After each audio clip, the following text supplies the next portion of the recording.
तेजस्वी, तुम एक बात सुन लो, तुमने इजहार अस्फी को छोड़ा, ना कोचा दामन ने इजहार अस्फी को छोड़ा, ना ओवैसी ने इजहार अस्फी को छोड़ा। मेरे दोस्त, पहचानो इन लोगों को।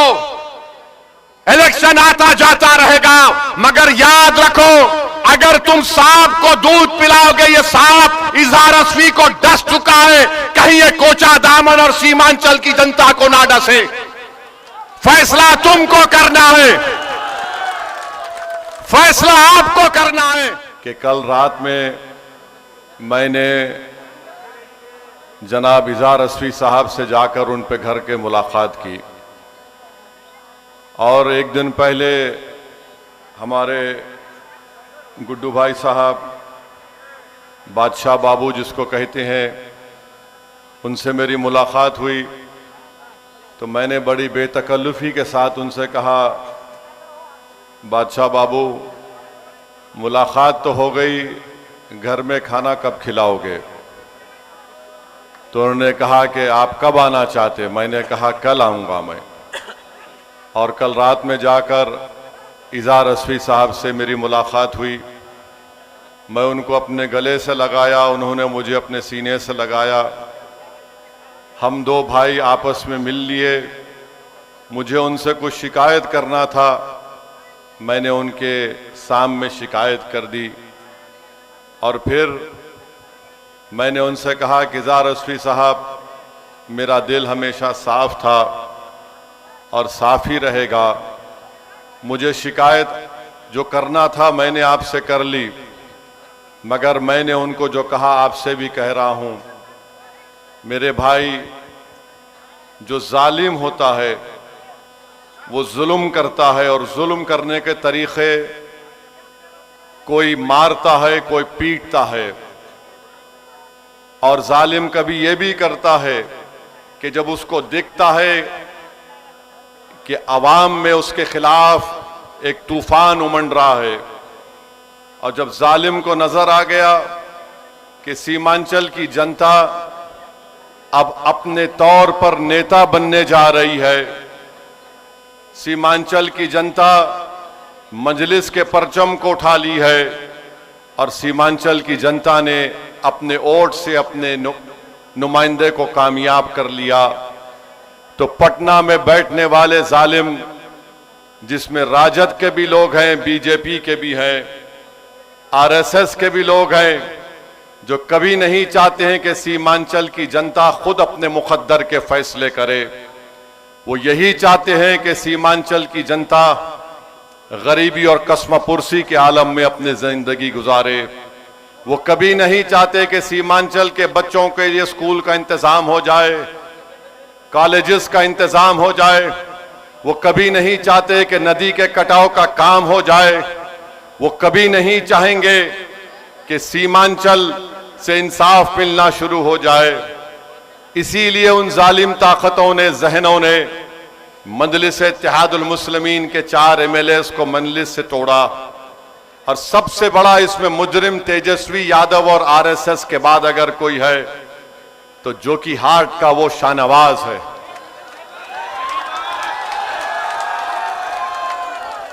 इसने पैसे लिए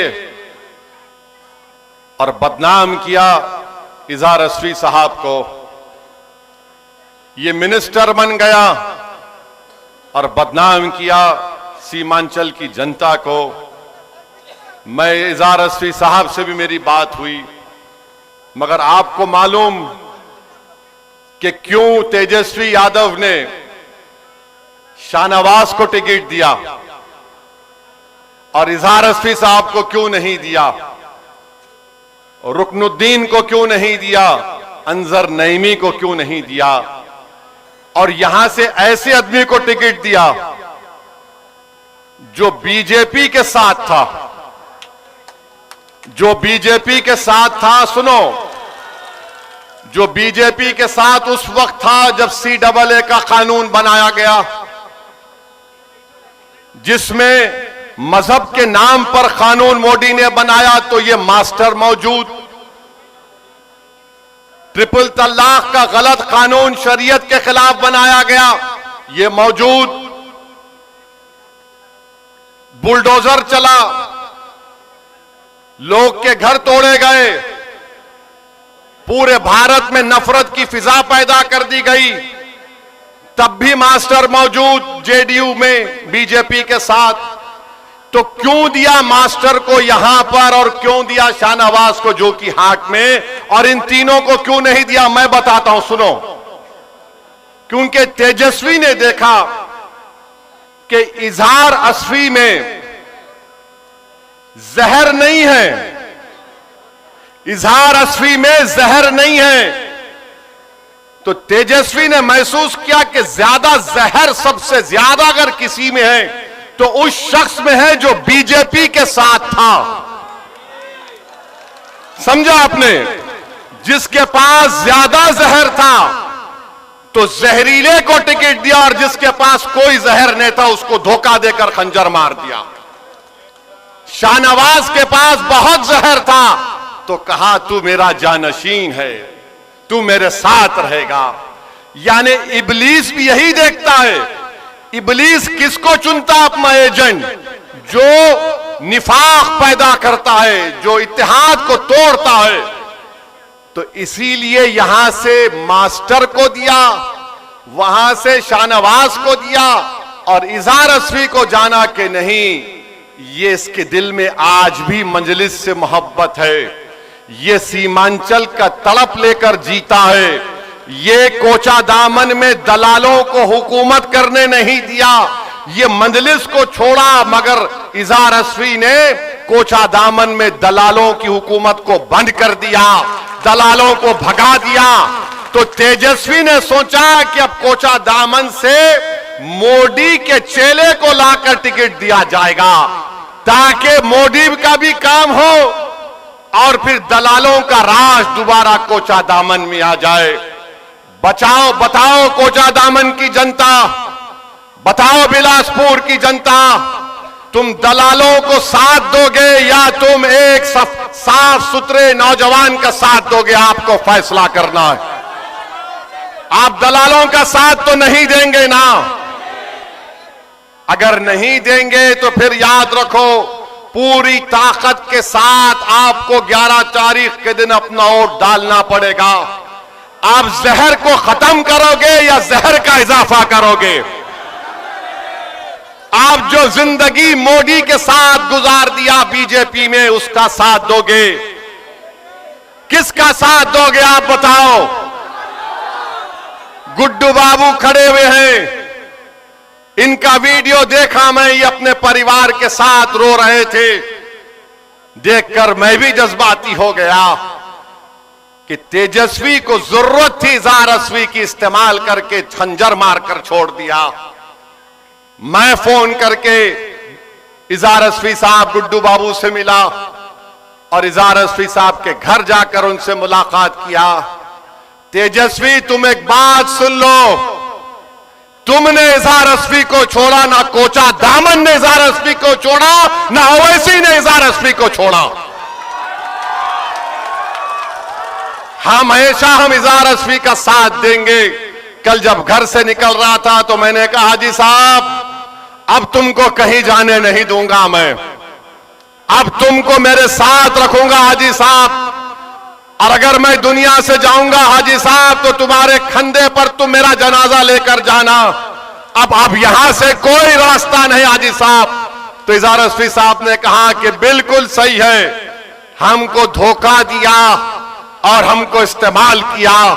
तो मेरे अजीज दोस्तों और बुजुर्गों, पहचानो इन लोगों को, उनको टिकट देते हैं जो ट्रिपल तलाक के वक्त, CAA के कानून के वक्त बुलडोजर चल रहा है, एनकाउंटर हो रहा है, तमाम मुल्क में मस्जिदों पर हमले हो रहे हैं, केसेस बुक हो रहे हैं। ऐसे आदमी को लाकर तेजस्वी ने अपना टिकट दिया है। सोच समझ कर कोचा दामन की जनता अपना वोट का इस्तेमाल करना, और ये कोचा दामन मजलिस का है और हमेशा रहेगा इंशाअल्लाह ताला। पिछले पार्लियामेंट के चुनाव में आपने अख्तरुल ईमान को, मजलिस को 65,490 वोट दिए। 5 साल पहले मजलिस के उम्मीदवार जनाब इजहार असमी साहब को आपने 79,890 वोट दिया था। तो पार्लियामेंट में भी यहां से अख्तरुल ईमान को लीड आई, असेंबली में भी मजलिस को लीड आई। मास्टर इंशाअल्लाह तू हारेगा। कोचा दामन की जनता दलालों को हराएगी।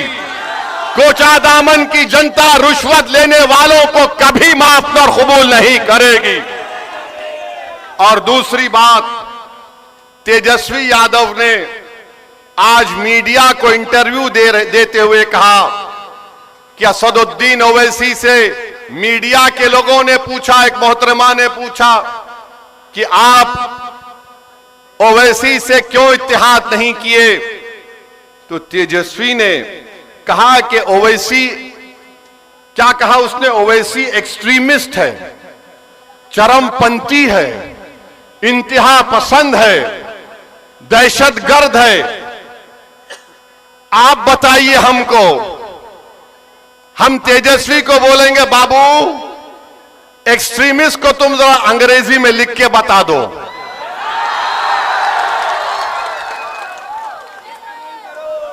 हमको एक्सट्रीमिस्ट बोलता है, नहीं सुनिए, हमको एक्सट्रीमिस्ट क्यों बोलता है?